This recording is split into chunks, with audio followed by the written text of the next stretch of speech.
여러분, 전 세계 테니스 인구가 약 1억 명 정도라고 하는데요. 그중 절반인 5천만 명이 한 번쯤은 겪어봤다는 그 지긋지긋한 통증, 뭔지 바로 감오시지 않나요? 바로 테니스 엘보입니다. 그만큼 흔한데 또 지금 이 순간 바로 내 이야기이기도 한 게 테니스 엘보죠. 30대까지는 엘보 걱정 없이 진짜 할만했는데 40대, 50대가 넘어가면서부터 이게 팔꿈치에 미친 듯이 달라붙죠. 조금 괜찮아졌다 싶으면 또 아프고 어떤 분은 엘보 수술까지 하고서도 테니스를 치는 경우도 있습니다. 근데 웃긴 거 하나 알려드릴까요? 프로 테니스 선수들 중에 엘보 다쳐서 투어 못 나간다, 이런 뉴스 들어본 적 없을 겁니다. 보통 부상이 있다 해도 햄스트링, 발목, 복근 정도지 엘보 때문에 경기 못 뛴다? 이런 경우는 99% 없습니다. 왜 그런 걸까요? 프로들은 애초에 엘보에 무리가 가는 스윙을 하지 않기 때문입니다. 그래서 우리보다 100배, 1000배 연습을 해도 엘보가 망가질 일이 없는 거죠. 그래서 이번 영상에서는 테니스 엘보가 도대체 왜 생기는지, 그리고 어떻게 해야 엘보 지키면서 평생 테니스를 칠 수 있는지 제대로 알려드리겠습니다. 우리가 건강하려고 테니스 치는 건데 다치면서까지 치면 무슨 의미가 있겠습니까? 이번 영상으로 제가 여러분의 평생 테니스 예약 도와드리겠습니다. 그럼 바로 시작하겠습니다. 여러분, 테니스 엘보는 이 팔꿈치 바깥쪽이 찌릿찌릿하게 아픈 증상인데요. 그런데 테니스는 팔꿈치로 치는 것도 아닌데 왜 하필 팔꿈치가 그렇게 아플까요? 이 통증을 제대로 이해하려면 먼저 팔꿈치의 구조부터 아는 게 좋습니다. 우리 팔뚝에는 요골과 척골이라는 두 개의 뼈가 있고 하리 쪽에는 상완골이라는 뼈가 있습니다. 이 세 개의 뼈가 만나 팔꿈치를 이루는데 그중 바깥쪽에 딱 만져지는 뼈가 바로 상완골의 외측상과입니다. 테니스 엘보에서 주로 아픈 곳이 여기죠. 여기에 손목을 들어 올리고 손가락을 펴고 손바닥을 위로 돌리는 근육들이 힘줄을 통해 붙어 있습니다. 즉, 라켓을 쥐고 스윙할 때 손목을 젖히거나 손가락을 펴거나 손바닥을 위로 돌리는 이 동작들이 바로 이 근육들을 계속해서 쓰게 만드는 겁니다. 그럼 테니스 엘보는 왜 생기는 걸까요? 이유는 아주 단순합니다. 이 세 가지 동작을 반복해서 과도하게 사용하기 때문입니다. 테니스를 칠 때 라켓을 꽉 쥐고 백스윙에서 손목을 뒤로 젖혔다가 강하게 당겨서 스윙할 때 이 힘줄들이 계속해서 늘어나고 줄어들면서 미세하게 찢어지게 됩니다. 이를 미세 파열이라고 하는데, 이렇게 찢어진 부분이 다 낫기도 전에 또 쓰다 보니 점점 더 통증이 심해지고 만성적으로 굳게 되면 테니스 엘보가 되는 거죠.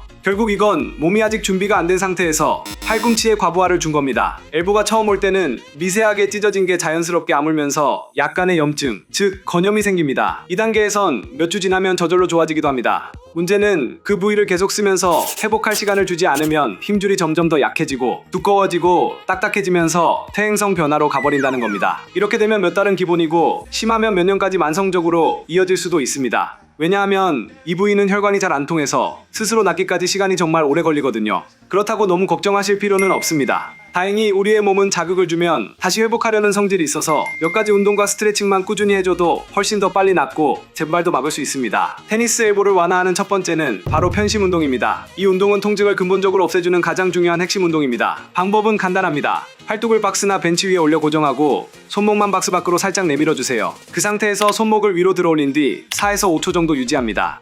그리고 아주 천천히 손목을 아래로 내리며 힘줄을 길게 늘려줍니다. 이 동작이 바로 편심성 수축입니다. 힘줄을 길게 늘리면서 치유를 자극하고 근력 또한 키워주면서 추가적인 부상을 당하지 않도록 엘보 자체를 강화시켜주죠. 두 번째는 손목 굴곡 스트레칭입니다. 테니스를 치기 전에 꼭 해줘야 하는 스트레칭이죠. 팔꿈치를 쭉 펴고 손목을 아래로 꺾은 뒤 반대손으로 손을 꾹 잡아 아래로 더 당겨주세요. 엄지손가락을 살짝 바닥 쪽으로 돌리면 팔꿈치 바깥 힘줄이 강하게 늘어나는 게 느껴질 겁니다. 이걸 몇 초 유지하면서 4에서 5회 반복해주면 됩니다. 처음엔 약간 불편할 수 있지만 혹시 통증이 있다면 즉시 멈추셔야 합니다. 처음엔 천천히, 그리고 통증이 사라질수록 점점 더 깊게 스트레칭 해주시면 됩니다. 이 두 가지 루틴만 제대로 해줘도 혈류가 늘고 힘줄 재생 속도가 빨라져서 몇 달 고생할 걸 훨씬 더 빨리 끝낼 수 있을 겁니다. 자, 이제 테니스 엘보가 왜 생기는지 구조와 원리를 충분히 이해하셨을 겁니다. 이어서 테니스를 칠 때 어떤 스윙에서 팔꿈치를 더 혹사시키는지, 그리고 어떻게 하면 부상 없이 오래 칠 수 있는지 실전 스윙 기준으로 더 구체적으로 알려드리겠습니다.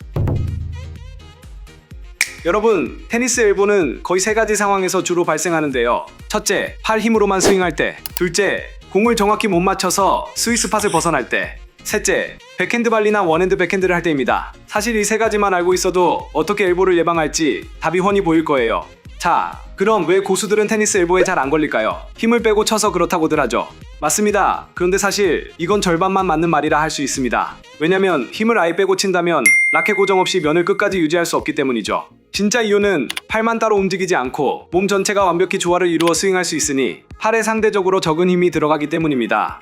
근데 대부분의 동호인들은 몸은 가만히 두고 팔만 앞뒤로 흔들어서 공을 치려 합니다. 그러니 팔의 모든 충격을 다 떠안고 그 데미지가 고스란히 팔꿈치로 올라가게 됩니다. 특히 포핸드를 보면 더 잘 보이는데요. 다리는 움직임 없이 제자리에 박혀있고 골반과 가슴도 회전하지 않고 팔만 뻗어서 스윙을 하죠. 이런 식의 스윙은 꺾인 손목과 과도한 팔뚝 긴장으로 결국 테니스 엘보를 불러옵니다. 그래서 꼭 기억하실 건 테니스는 절대 팔 힘으로만 스윙을 해서는 안 됩니다. 엘보를 지키는 첫 번째 방법은 바로 몸 전체 회전을 사용하는 겁니다. 준비 자세에서는 라켓을 너무 높이 들지도 너무 웅크리지도 말고 라켓 하나가 들어갈 정도 너비로 편하게 서서 준비합니다. 그리고 다리에서 엉덩이, 가슴, 어깨를 거쳐 마지막에 팔이 따라 나가게 해보세요. 그러면 스윙을 할 때 팔은 따라가기만 하면 되는 거구나 이 느낌이 딱 올 겁니다. 이렇게 스윙하면 손목이나 팔의 긴장감 없이 훨씬 부드럽게 칠 수 있고 엘보를 지킬 수 있습니다. 두 번째는 스위스팟 문제, 즉 임팩트의 정확도입니다. 프로 선수들은 공을 거의 매번 스위스팟에 정확히 맞춥니다. 그래서 충격이 팔로 잘 가지 않죠. 물론 프로도 가끔은 프레임에 맞추기도 하는데 그 비율이 아주 낮습니다. 반면 동호인들은 스위스팟에 못 맞추면 공이 라켓 테두리에 맞으면서 그 충격이 팔로 그대로 올라옵니다. 문제는 이때부터 정확히 맞춰야지 하고 의식하면서 오히려 임팩트 순간 팔을 더 세게 조이게 되는데요. 임팩트 때 팔이 너무 굽혀져 있거나 서브 넣을 때 팔에 힘을 잔뜩 주면 그 긴장이 그대로 팔꿈치로 갑니다. 이걸 계속 반복하면 결국 테니스 엘보는 시간 문제입니다. 그래서 발리를 제외한 모든 스윙, 서브, 포핸드, 백핸드에서 임팩트 순간엔 손을 최대한 편하게 두세요.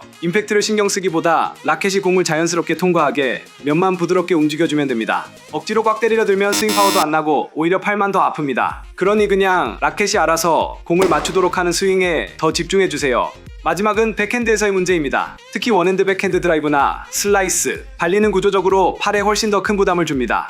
포핸드나 서브를 할 때는 팔꿈치가 몸 바깥으로 빠져서 충격을 조금 더 흡수할 수 있고 손목도 살짝 젖혀져 있어서 전완근이 안정됩니다. 그런데 원핸드 백핸드는 손목이 거의 일직선이라 더 취약한 구조를 가질 수밖에 없습니다. 그래서 어쩔 수 없이 임팩트 순간 전완근이 훨씬 많은 힘을 써야 하죠. 그러다 그 힘이 부족하면 손목이 주저앉고 충격이 그대로 팔꿈치로 가게 됩니다. 그래서 이걸 해결하는 가장 좋은 방법은 왼손으로 라켓을 길게 붙잡고 있는 겁니다. 공에 닿기 직전까지 왼손으로 붙잡고 있으면 라켓 헤드가 훨씬 안정적으로 유지됩니다. 반대로 너무 일찍 왼손을 떼면 밸런스가 깨지고 손목이 주저앉아 팔에 스트레스를 주죠. 최대한 임팩트가 보이는 순간까지 라켓을 잡고 있다는 느낌으로 스윙해보세요. 또 원핸드 백핸드는 임팩트 직전부터 직후까지 팔을 곧게 뻗어두는 게 필수입니다. 팔을 굽힌 상태로 치면 충격이 2배로 팔꿈치로 가기 때문에 팔을 이렇게 연장해서 뻗어준다는 느낌으로 스윙해보세요. 이렇게만 해도 팔꿈치 부담은 확 줄고 테니스가 훨씬 더 오래, 더 즐거워질 겁니다.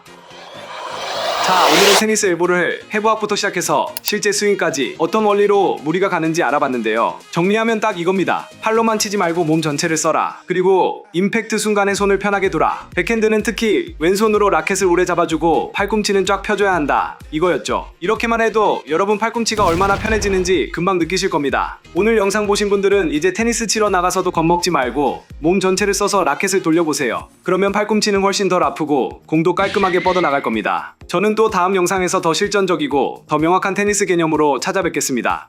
여러분의 팔꿈치가 건강해지는 그날까지 스카치자였습니다. 감사합니다.